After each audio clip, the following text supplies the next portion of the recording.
Wake up! It's a lovely day. It's a lovely day to chase the clouds away. Wake up! It's a lovely day. And we'd like to say, we hope it's here to stay. I assume you wrote down the lyrics to that song. Some of them, yeah.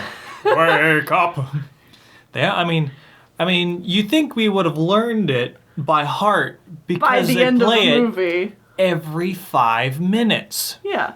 Hello everyone and welcome to Animation Pilgrimage, where Sean and I take a look at every single theatrically released animated film in chronological order. I'm Tennille. I'm Sean, and we looked at The Glorious Musketeers here in the year of 1974 from Hallison Bachelor, England, Italy. And France. And France? And France. And France. Oh, of course. Yeah. It is their story. Yeah, I guess it is, because it's the story of the Three Musketeers, told in 2 frames per second. Oh, it's true though. So first fun fact, I don't think we were supposed to watch this.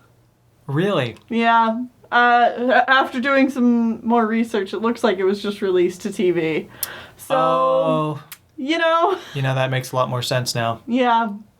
But I'm kind of glad that we got to watch this because we haven't seen anything else of Hallison Bachelor, and we really enjoyed Rudiger. Mm-hmm. There were other production from the 50s, if I remember correctly. Something like that, yes. Yeah, so it's been a long time since we've seen anything from them.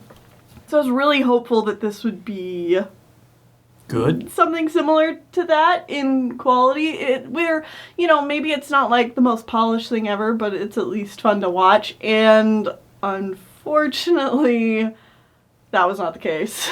Nope. This was repeated frames everywhere, incredibly bad and stilted commentary, or talking lines. audio. The same song played all the time, over the same 4 walk cycles all the time. Yeah, the adaptation of the source material itself is there, but is cut down so much. So, okay, for anyone who's not familiar with this channel, you really should check it out, especially if you're interested in both literature and films, is Lost in Adaptation by Dominic Noble. He does a great job covering books and movies. I recommend you check him out. And how they're adapted, and if it's done well, yada yada.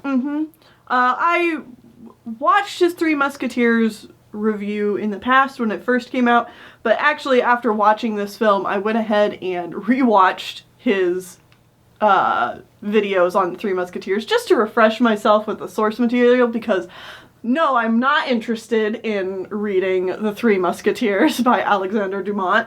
No thank you. It's like a 7,000 page book. Oh. And from what I can tell, has pretty unlikable characters. And even after listening to a summary of the book by him, I'm still pretty foggy on the details of the book.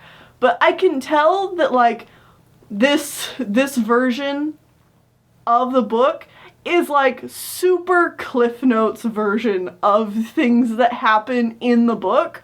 But it's so Cliff Notes that I think you would have to already be really familiar with the book for any of this to make sense. Because just sitting through the movie ourselves, it's like, yeah, I guess that happened. Yeah, it's like, the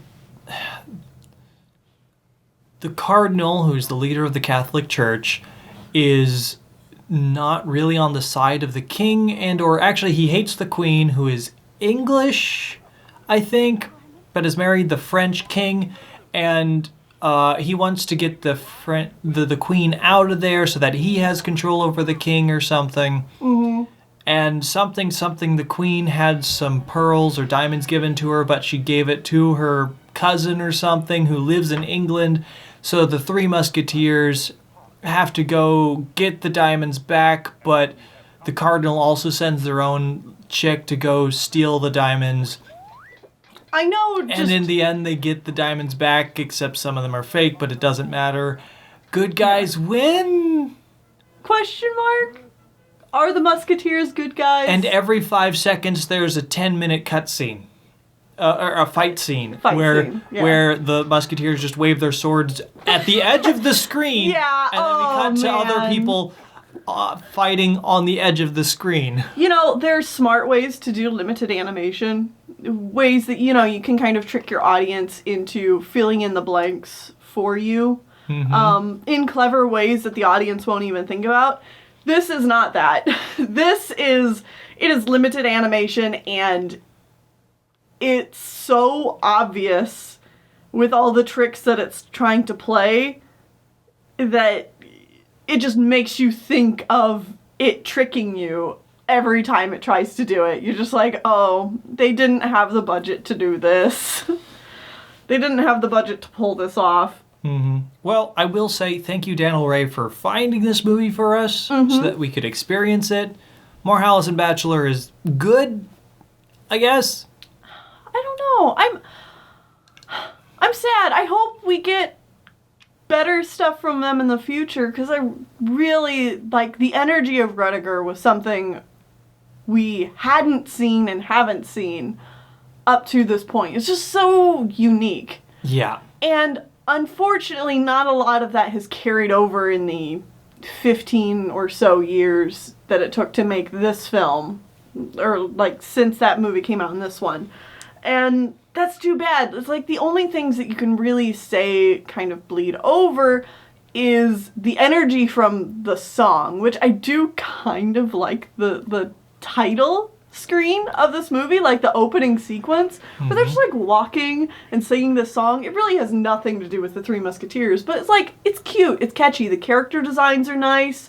You get this nice shot of like the Three Musketeers and D'Artagnan on their horses walking towards the sunset, and like it's all silhouetted, and like the animation's not perfect, but like it's nice. I like it. And then the rest of the movie happens, and it's just kind of bleh. And not fun. Such a wonderful day. A beautiful day. There is one other song. Yeah, they play that song all the time, but then there's one other song randomly near the end, and I couldn't for the life of you tell you how it goes, because that other song is ingrained in my head forever now. So, yeah, I think that's gonna be a pass from me, dog. Yeah. Yeah, this is not one that I recommend, but I do hope we see a better Allison Bachelor movie again in the future. I'm keeping my fingers crossed for them. Hopefully they don't just exile themselves to the TV mines forever. Yeah, to another realm. So what do we have next, Sean? Well, next time we are going to a country I don't know that we've gone to before. We're going to Sweden. Oh. Yeah, I can't remember that we've had a Swedish film before. We might have, and I just completely forgotten. We've watched so many films on this series already. But we are watching a movie called Dunderklumpen. Dunderklumpen? Oh, I'm excited. And yes, I looked up a pronunciation guide, so hopefully I was mostly correct with that. Oh, bless. Okay, I'm excited. It's gonna be interesting. Yay! Wake up, it's a lovely day. It's the perfect